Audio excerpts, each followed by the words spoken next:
বাংলাদেশের দিকে একটি পদক্ষেপ নিয়েছে। কি কি করেছেন আমরা সবাই জানি। এই জায়গা থেকে তিনি সবচেয়ে চাঁদাবাজদের বিরুদ্ধে কথা বলে গিয়েছেন, সরব ছিলেন। ইনসাফের বাংলাদেশ প্রতিষ্ঠা করার জন্য তিনি সর্বদা চেষ্টা করে গেছেন।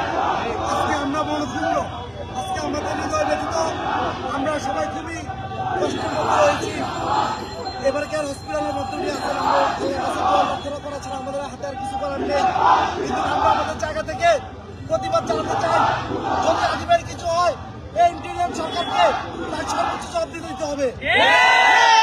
দেশের মধ্যে এনএসএ ভাই, ডিজি ভাই আছে, এরা কি করে? এদের কাজ কি? গাড়ি বাড়াতে পারে, আর কেন কোনো কাজ নেই?